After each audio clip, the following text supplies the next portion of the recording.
Assalamualaikum warahmatullahi wabarakatuh. Halo Sobat Klasik, kembali lagi di channel Galeri Klasik Nusantara. Nah, dalam video kali ini saya akan membahas mengenai naskah kecil yang berisi tentang amalan doa-doa.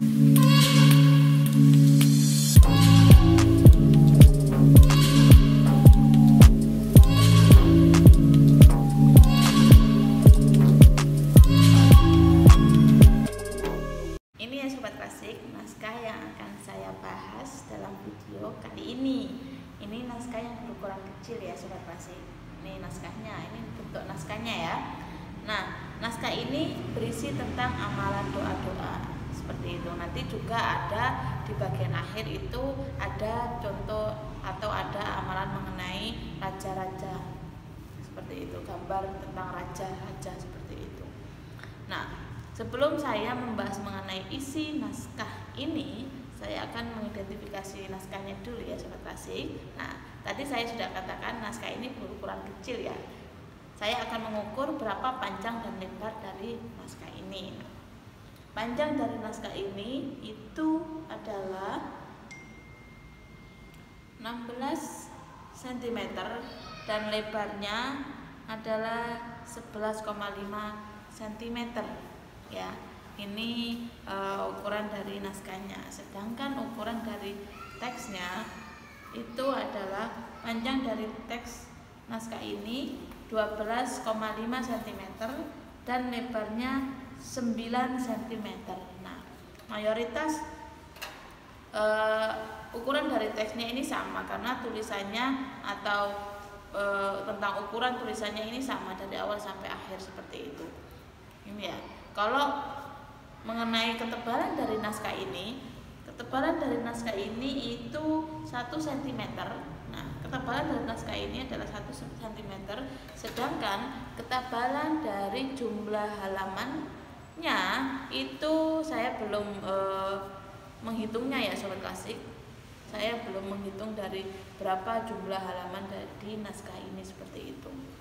Nah, kemudian bahan alas yang digunakan naskah ini itu menggunakan alas kertas deluang. Nah, ini ya, ini contohnya Sobat Klasik, namun sudah kondisinya sudah warnanya menghitam ya kertasnya.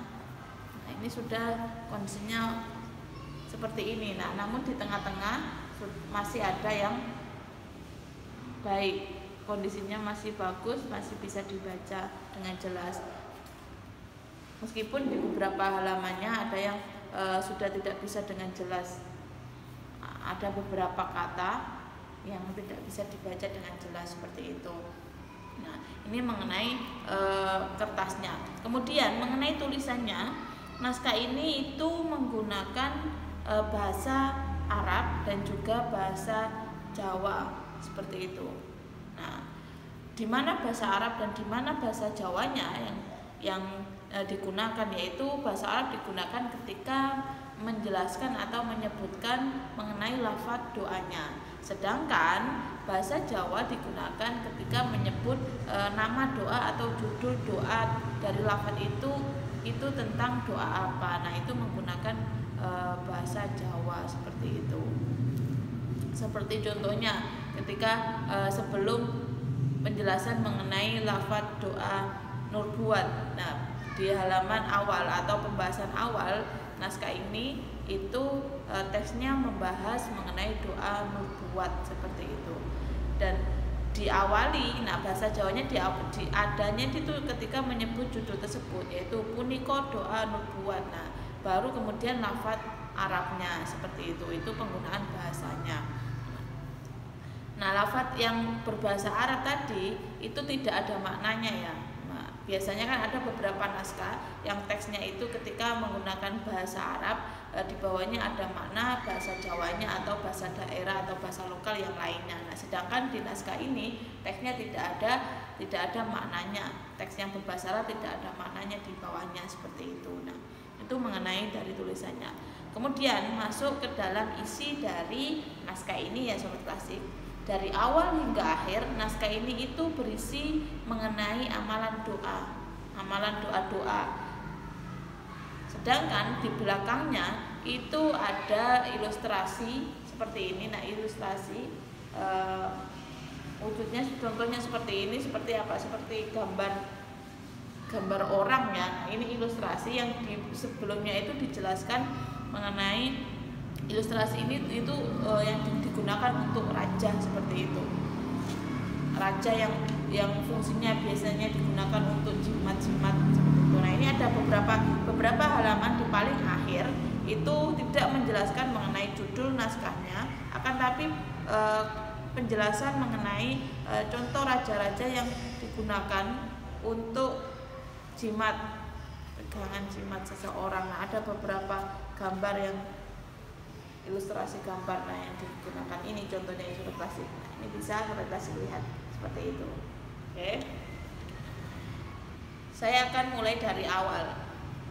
Teks doa-doa atau teks amalan doa yang paling awal itu berbicara mengenai amalan doa nubuat. Tadi sudah saya katakan, awalan bahasan dari teks ini diawali dengan lafaz bismillah, lafaz bismillahirrahmanirrahim.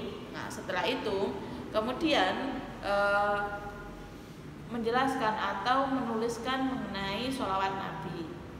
Nah, ini mengenai sholawat Nabi seperti itu, yaitu sholawat Nabi kepada sholawat Nabi Muhammad SAW. Nah, setelah lafaz sholawat, teks ini baru masuk ke doa-doa, amalan doa yang dicantumkan. Yang pertama, amalan doa yang pertama dicantumkan yaitu doa nubuat. Nah, lafaznya yaitu punika doa nubuat. Nah, setelah tulisan judul doanya, lalu ada tanda yang ditandai sebelum ke lafaz doanya, ada tanda yang digunakan oleh penulis, yaitu menggunakan bentuk kayak bulatan spiral seperti itu. Nah, seperti ini. Nah, ini contohnya. Ini ya, bisa sobat kelas lihat. Ini akhir pembahasan ketika menyebut judul dari doanya, sebelum ke lafaz doanya itu ada tanda bulatan spiral seperti itu. Nah, baru setelah itu, setelah tanda tadi itu, baru menyebutkan apa lafaz doanya. Nah, sini lafaz doanya yaitu, ini saya bacakan sedikit ya, yaitu Allahumma di sultanil azim wadil manil qadim wadil wajhikal karim wa waliyul kalimatit tamma wa ta'watihil mustajab. Nah, itu contoh lafaz doa nubuat dalam teks naskah ini. Nah, doa nubuat itu sendiri apa? Nah, bisa sobat klasik ketahui bahwa doa nubuat itu banyak mengistilahkan atau banyak menyebutkan ini doa yang berasal dari cahaya kenabian seperti itu. Ada yang menyebutnya seperti itu. Nah, fungsinya macam-macam. Ketika doa ini diamalkan oleh masyarakat, masyarakat itu mempunyai tujuan masing-masing ketika mengamalkan doa ini. Ada beberapa tujuan dari seseorang mengamalkan doa ini. Salah satunya contohnya yaitu untuk pengasihan, lalu untuk qabul hajat, tercapainya apa yang diinginkan hajatnya seperti itu. Atau ada juga melafadzkan doa ini untuk memperoleh jodoh, itu juga ada. Dan juga ada lafaz ini digunakan ketika diamalkan itu untuk menjaga dirinya dari musuh. Nah, itu ada beberapa fungsi amalan dari doa nubuat ini seperti itu. Nah, kemudian kalau sobat klasik ingin tahu lebih dalam lagi bahwa doa nubuat ini itu secara sejarahnya ada yang mengatakan, di beberapa sumber mengatakan bahwa doa nubuat ini itu awalnya itu berdasarkan dari cerita Nabi dan juga cucunya, yaitu ketika Hasan dan Husain, sahabat Hasan dan Husain itu mengalami sakit. Nah, Nabi didatangi oleh malaikat Jibril dan diberikan atau diberikan solusi untuk sakitnya dari dua cucunya tadi itu. Nah, landasan itulah yang digunakan sehingga muncullah doa yang disebut dengan doa nubuat ini. Dan juga ada juga yang berpendapat yang pertama kali menjadikan doa nubuat ini atau doa ini terkenal atau familiar di masyarakat itu adalah, kalau menurut beberapa sumber yang saya baca itu peninggalan doa yang berasal atau awalnya itu dari Sunan Bonang seperti itu. Nah, itu nanti bisa Sobat Klasik telusuri lebih dalam lagi yang mengenai asal usul atau sejarah dari doa nubuat ini. Nah, tapi kalau melihat dari isi dari doanya itu memang yang pertama tadi ada penyebutan tentang Hasan Husain. Iya, ada penyebutan di situ. Di pertengahan doanya itu ada penyebutan mengenai Hasan dan Husain. Selain itu dalam doa ini juga menyebutkan sahabat Luqman Hakim, lalu juga menyebutkan Nabi Sulaiman, Nabi Dawud seperti itu. Nah, sehingga ada beberapa nama, ada beberapa sahabat, ada beberapa orang yang disebutkan di dalam lafaz doa ini. Namun isinya secara umum doa ini itu isinya ya mengharap suatu keberkahan dari nama-nama yang disebutkan dari Sulaiman, Dawud, lalu Luqman Hakim, lalu Hasan Husain, lalu juga ada penyebutan mengenai bagaimana Nabi itu dilindungi oleh Allah, salah satunya dengan adanya diturunkan Quran, lalu diselamatkan dari orang-orang kafir dan sebagainya. Nah, itu isi secara umum dari doanya. Namun fungsi ketika doa ini diamalkan di masyarakat itu ada beberapa fungsi atau ada beberapa tujuan masyarakat melafalkan atau mengamalkan doa ini, sebagaimana yang saya sebutkan tadi ya sebelumnya seperti itu. Nah, itu tentang doa nubuat itu ya, itu oke. Kemudian setelah menjelaskan lafaz dari doa nubuat, naskah ini menjelaskan teksnya itu berbicara mengenai doa yang ada di beberapa kitab yang lainnya juga, yaitu salah satunya tentang doa untuk arwah.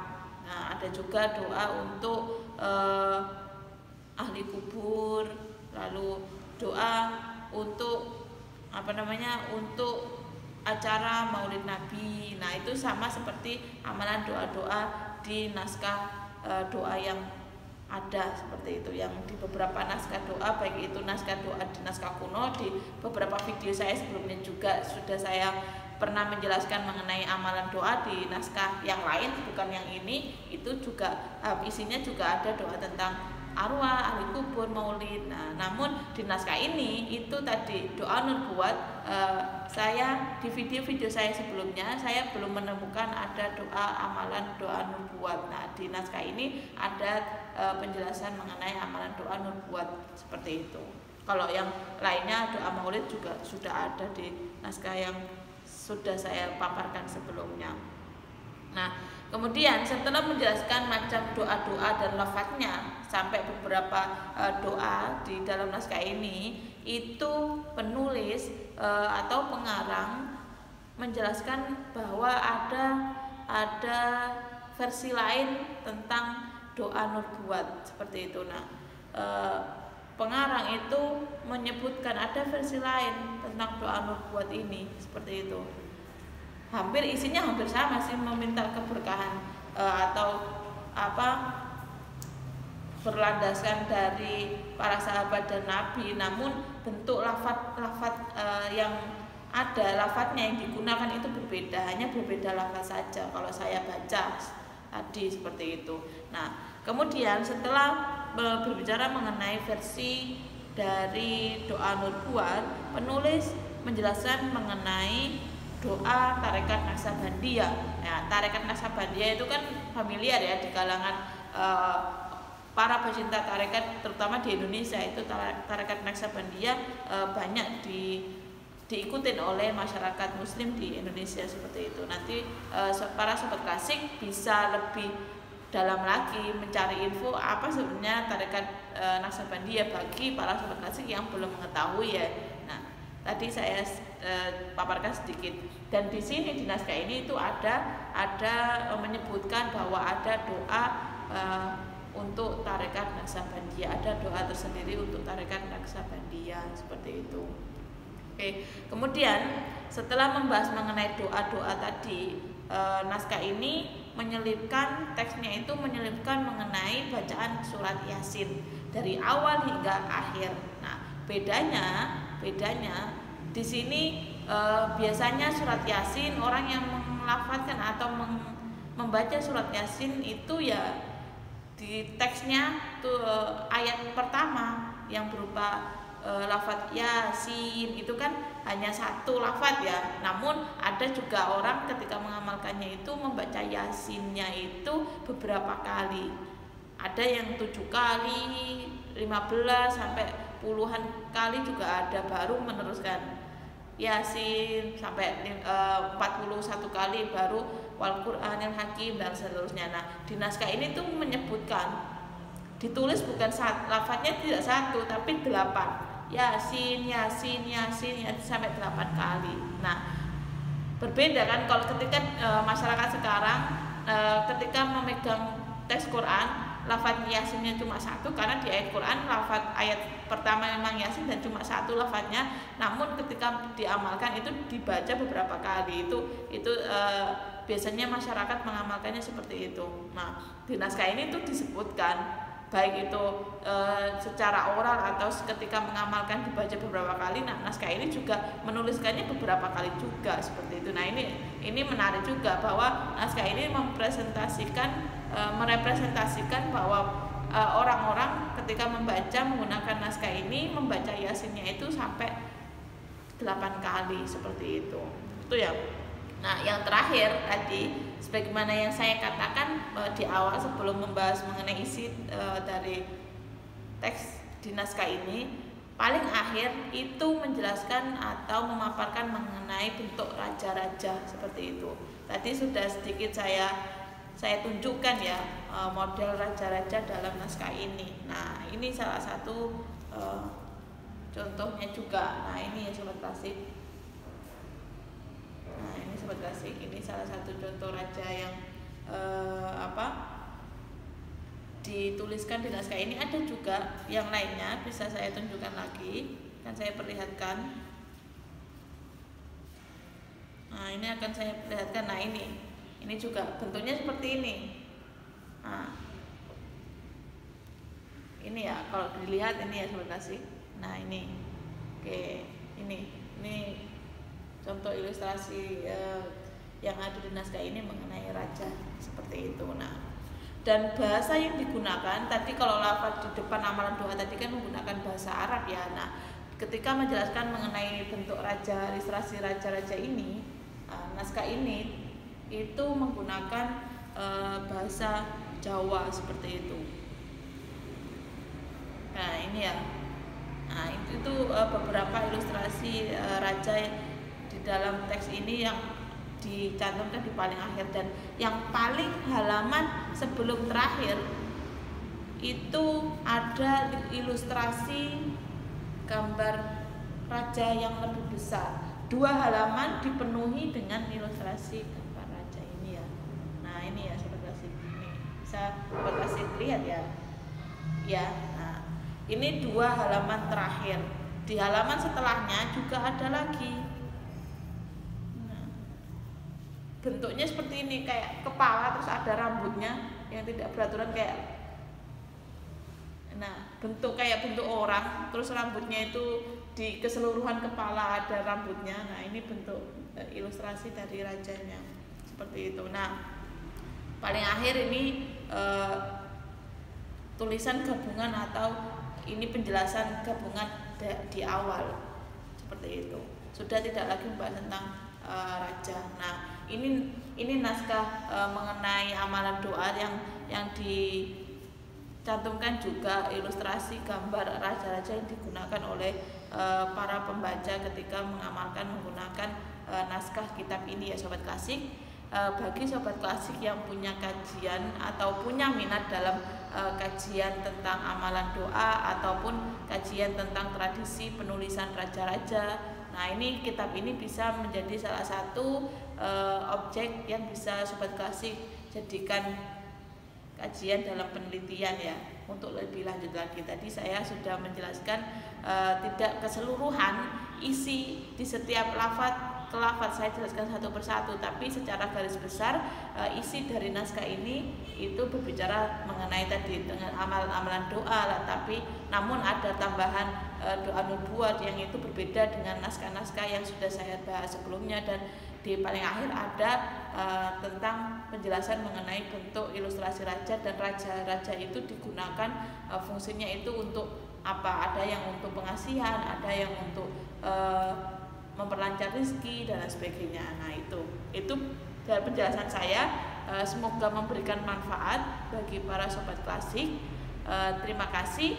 Wassalamualaikum warahmatullahi wabarakatuh.